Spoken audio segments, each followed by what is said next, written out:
So today we're talking to Karen Finnin from online.physio, and we're going to be exploring some ideas around telehealth and also telehealth education. So hello, Karen. Oh, it's so great to be here. Thanks for having me along, Lincoln. Excellent. Okay, so we're going to be exploring some ideas around sort of telehealth and also a little bit of the background of yourself within as a clinician. What is your sort of background as a clinician before we get into sort of the telehealth story? Yeah, so it's a little bit of a long one now. I've been a physiotherapist for about 20 years, and had a brief stint in hospital setting to start with, but really a bulk of that time has been in private practice and veering more towards the sports side of things. So yeah, that was sort of the bulk of my career. I then went back and did a master's in musculoskeletal physiotherapy, and that sort of led me on an interesting journey, actually, in more ways than just educationally, because it's there where I met the man who was to become my husband, who was to lead me to the place that was to hatch my telehealth concept. So yes, it's all sort of part of the journey. All right, so it's extensive sort of progression to this point then, and sort of some significant events along the way, it seems, as well. So that's good to know. Yeah. So if I fill those holes in perhaps a little bit for you, it gives the context of why, because I started in telehealth 8 or 9 years ago, and I think the first thing people think with that is why, because it wasn't even a thing back then. So what had led you to that idea? And as I said, I met my now husband in master's school. He was doing sports masters. I was doing musculoskeletal. And not long after that, he got a job working in East Timor, which is a little newly independent nation off the coast of Indonesia. I tagged along and had to keep myself busy. And to cut a long story short, for about 3 years, I ran East Timor's first and only physiotherapy practice, and saw thousands of expats, anyone from, people working in the embassies to people working for non-government organizations, volunteers, police, UN, all that sort of stuff. And it's when we were leaving that I felt the duty of care to be able to continue to look after and guide these people. And I felt that if I had the information on their injury and I could come up with a working diagnosis, I could issue them a plan to follow. And I therefore felt that I would be able to do that all online. And so, yeah, so that's where the telehealth journey began. Oh, wow. So from that work in East Timor then you're sort of leaving and deciding, well, how can I continue to offer support? That's how that sort of telehealth model emerged. Exactly, yeah. So we moved back to Australia, but I was still able to look after a lot of that expat community. Wow, okay. And then deciding to sort of share that knowledge with others through a route of education. Again, how did that idea come about? Yeah, that was a really natural evolution, and it was just over the last 2 to 3 years. I had been running this entirely online website-based physiotherapy practice, and I just started to get more and more health professionals email me with questions about how I got started and what platforms I use, what technology, all those different questions. And so because I would get the questions quite often, I thought, oh, well, I'll make a video to help with this answer, or I'll write a blog post to explain this. Had to put them all in one spot. So I started up KarenFinnin.com and started posting things there, and there was a real need for it. So it sort of evolved really naturally through that. And then I realized that, when people really wanted to get started, they wanted to sort of get up to speed on all the information in one place as quickly as possible. And so I sort of put it all into a course format so that was people's sort of quick start guide, I guess. And fortunately, all this had been cobbled together kind of under the radar of the greater health profession. And then, of course, COVID-19 came along. So it's really pivoted the direction of telehealth globally. Yeah. And so with then sort of practitioners coming to you looking for that telehealth information initially, then it's the course developed, the education process developed, and then you started sort of sharing that with many more individuals. And again, is it a case that sort of your delegates for your course, is that a global reach? Is it people coming from everywhere? Yeah, so certainly the email inquiries were. So I knew when I was developing the course material that I wanted it to be relevant for that audience without making it too general either. So, you know, there are a few sections, for example, where you start talking perhaps about, you know, the legal side of things or the data security side of things. Now, all countries have their own relevant version, but there are certain common denominators that are the same. So I've tried to sort of reflect that without being able to give all the specific answers for all the different countries for all the different things. It's, here are the general concepts. These are the sort of things you'll have to look for. This is sort of the place you might need to go to find those answers. And look, even if I did list them all, these sort of things are changing so quickly at the moment. So it would quickly become irrelevant if it was too granular. So yeah, it's certainly sort of getting those concepts and identifying, as I said, what's common between all of us around the world practicing telehealth. I mean, that's a great point, isn't it? It's so dynamic at the moment with what is and what's not acceptable, and how it's almost there's sort of fuzzy laws because people are just trying to make sure something works without it being sort of hard and fast just yet. So it's going to be interesting to see how things emerge. Yeah, exactly. And I think at the simplest level example of that is through, like, say, video platform selection. So, you know, it was one of the first questions everyone was asking when COVID hit. We've got to rapidly transition. Just tell me which one to use. And look, I can certainly give guidelines and I can let people know what I use, but this technology is developing and changing so rapidly. And a technology that was once secure may make some choices that makes it not so. Something that hasn't been good in the past might have changed its security settings to be better, you know, equipped. So, you know, I say it's like teaching people to fish rather than just giving them the fish. Here's what you've got to look for. You've got to make that judgment call yourself. So yeah, it's weighing all that up. I think that's an excellent analogy, that idea, becoming the fisher, not just getting served up with the plate of fish. So I think that's a great analogy for this at the moment. I mean, that relates then somewhat to what we're doing with this. We're not sort of teaching people how to do telehealth, that's for sure. Our course is about how to use movement assessment and movement training within telehealth, as opposed to, I think, what we're seeing with your education process, which is much more of the overview, broader, bigger, how to make this work. Ours is a very specific element of that. I guess that's how I think fits in around the current telehealth options out there at the moment. It's just one element of that, which is the movement assessment side of it. So and it really sums up the two levels, I think, of education, because at first there's the, oh my gosh, like literally what gadget do I use? What camera do I use? What rules do I need to follow? Is there research in this? There's all those sort of external questions, but then people get into the video call and now it's a case of, right, how do I clinically practice this the best? How do I measure things? How do I assess things? You know, what can, you know, make life easier in the actual sort of consultation itself. So yeah, there's definitely demand on both fronts, isn't there? And that's what we were aware that there are other really good people out there showing how to make it work as a process. So we didn't want to go near that because we already thought, well, that's already done. And that's not our expertise either. So it was a case of, well, how do we offer what we can do, what we think well within that particular environment, that digital environment of telehealth. So again, building on that a little bit more then, for where we are now in June 2020, knowing what we know now, what do we now see as the real sort of advantages of telehealth? From where you were to where you are now, what do you sort of see as the real advantages of this thing?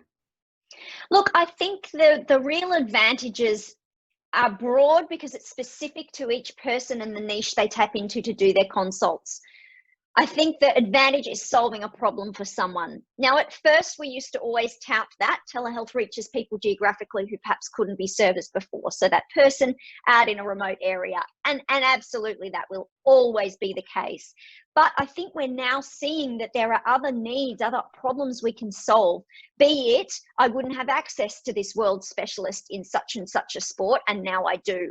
Or my immune system isn't great and I don't want to go out into the dirty world. Or I have a chronic condition that means I get incredibly fatigued by driving, going to a waiting room, you know, all of that sort of stuff.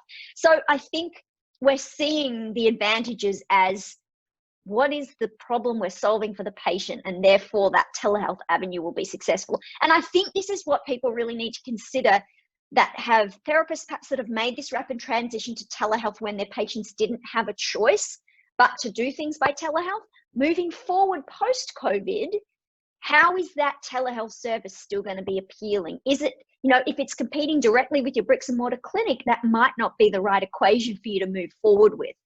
Can you run your bricks and mortar clinic, but is there some niche you can tap into with telehealth that is now going to mean that arm of your business, if you choose to keep it, is going to be successful?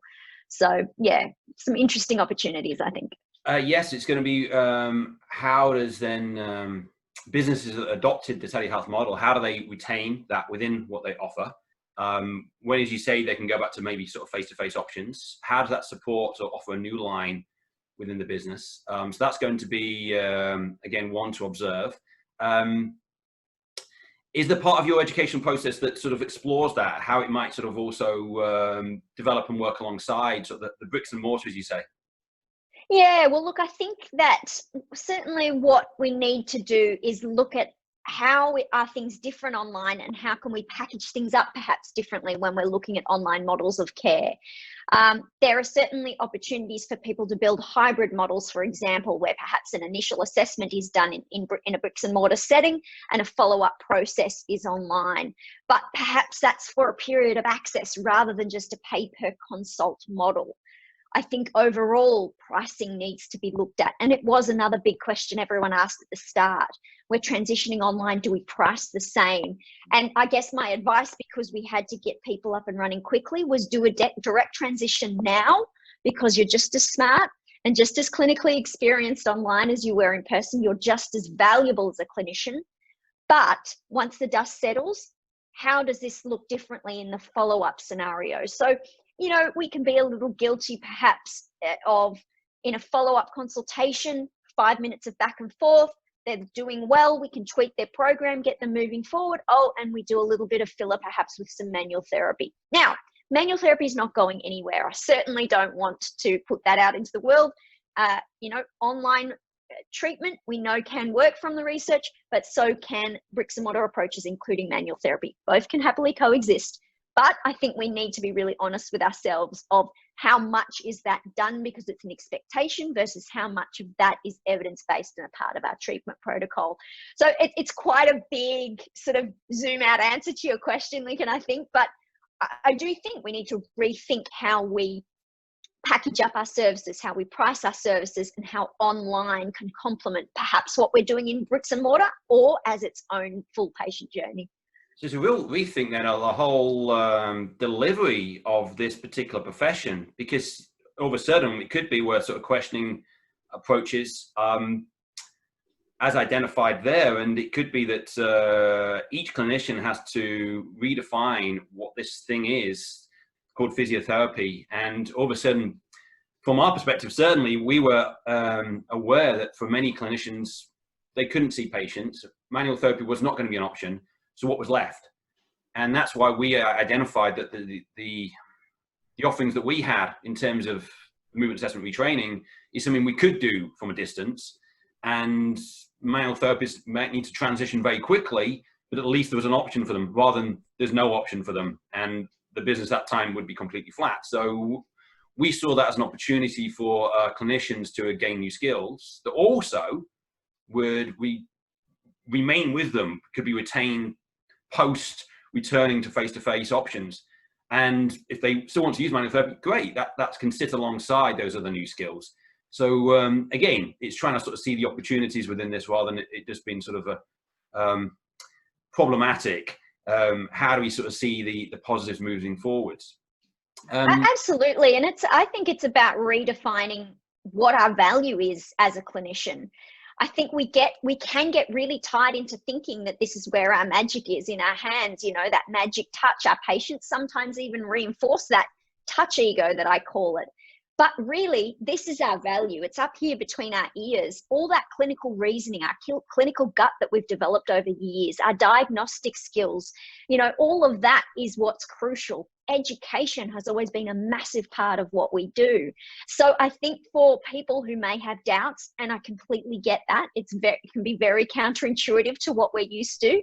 I get that, but let's redefine where our value is. And look, you know, we've all grown up as clinicians having friends and relatives and neighbors call us and say, oh, look, I've got this thing. You know, we're used to doing phone consultations our whole life, and we can be useful on them.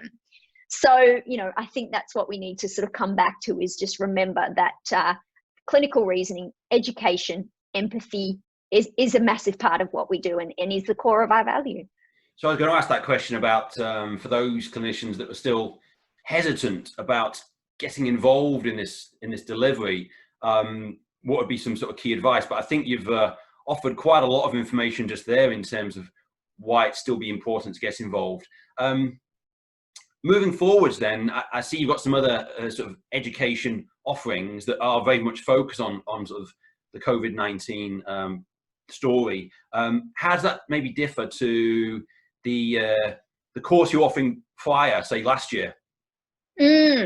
So I think it's the depth and the layers that you add to your service that is what we need to look at moving forward post-COVID. So in the initial stages, it was crucial that clinicians got set up quickly but safely.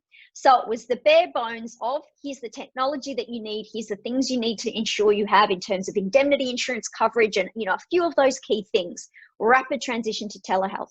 Now that we're moving forward into looking forward to a post-COVID world, it now becomes about what aspects of the telehealth consultation can you automate so it's less of an admin time drain on yourself, and that you can just save your time for the real, you know, one-on-one personal human interaction, the video call and that sort of thing. And what is the digital patient journey like? So from the moment they click to start a consultation, are they seamlessly fed through the stages of tech that bring them to that video call? So there's layers of sophistication that can be added down the track. So that is what kind of we get into in the deeper side of things. Then the big thing we'll all be facing is the marketing or promotional side of things. So it was all good and well when you had a full caseload of patients from your bricks and mortar clinic that you could directly transition across. But in the new world order, how are we recruiting those new patients to our clinic in our digital format? So it becomes about, where are people searching online? What are the niches that you can cater to, that people are in Facebook chat groups about, that you can show up in to try and add value and help people to discover that you have a service that can help them. So there's certainly no silver bullet, but these are all the things that we're going to have to consider moving forward beyond our rapid transition. So it's refining then the elements of delivery and how that fits into the business. And in the same way we've spent maybe 20 years refining the bricks and mortar, now it's the time to do that same with this digital offering as well. So this is now the opportunity we need to take. So true, exactly. And, you know, it's even looking at how are our communication pathways different in the online space, and what are the opportunities there? So when I talked a little bit about sort of bundling and packaging our services, I think a really good example for the listeners is that we use PhysiTrack, an exercise prescription app that has a secure messaging feature. So rather than one appointment and then a week later another appointment, we have an open dialogue during the week that they can ask a quick question if they need to, or we can check in with them and see that they're going okay, or we can tweak and update their program between those, you know, that 1 week marker. So we have the ability to be better in communication with our patients. We have the opportunity to pivot and twist their treatment quicker because we've got that direct line of communication. Now, there are boundaries we need to place around that. We're not going to sit on our phone and have it pinging all day, but we certainly have the ability to, you know, open up some new pathways and communicate in a way that we're now doing in our general life. We're used to quick messages. Our favorite shop has a Facebook page where we can send them a quick message to ask if something's in stock. We're demanding this as consumers, so it's only fitting that we follow these sort of trends and these consumer demands with our health service as well. So if we then just sort of think about that for the patient, the client of the physio, of the clinic, the centre, it seems there's real advantages for them as well. It's not just we're supporting the business and allowing this business continue through any sort of inability to work face to face, but for the patient, it seems this greater access to clinicians is a real advantage. Yeah, look, absolutely. And I guess pre-COVID, our sort of niche of patients had developed into being these people called digital nomads who basically work from their computer and travel around the world. Now, they don't have a fixed address or a clinic down the road, and they want that continuity of care. So, you know, they can take us wherever they go. And they're often vulnerable because they're doing a lot of stop-start exercising, depending what they've got access to and where they are, and, you know, what tracks they're able to run on or gyms they're able to access. So they're a niche that works really well for being able to just quickly message and say, oh, it's flared up. What should I be doing? Should I do more? Should I do less? You know, and, you know, people think that you lose the personal connection through not being able to touch them. But that personal connection of being able to message back and forth and share the wins and, you know, have a grumble when it's a bad day, there's a real human element to that. So yeah, it's a real advantage for people that just want that constant communication and injury recovery coach to take with them. Fantastic. So we've sort of looked at the some of the history of this then. We've looked at sort of the I guess the rapid emergence in the presence of COVID. And then we've also sort of highlighted where we're going in the future and also the benefits to both the clinicians and the patients. So I think that's a great sort of, yeah, 20 minutes of information there, Karen. Anything else you want to sort of add in before we sort of conclude? Oh, look, no, I think you're right. I think we've sort of talked about where we're going to now. I think if you're on the fence, if you're listening in, if you still haven't quite gotten started or you've done a few and you felt it was a bit clumsy and the tech was confusing, I would just say give it a little bit of a go, particularly if it's just those family and friends consults where it's a comfortable environment. You can say, I'm happy to see you, but let's jump on a video call, practice the tech, practice your problem solving, and you might surprise yourself with how effective you can be with the type of information that you need. But breathe and communicate slowly. That's the real skill that we need now, is the ability to communicate clearly what we want a patient to do rather than just jumping in with our hands and doing it for them. So they're the skills that we'll need moving forward. I think that's a great message, and really building confidence in what clinicians can do well already, that clinical reasoning, and that ability to communicate well. That's it. You got it.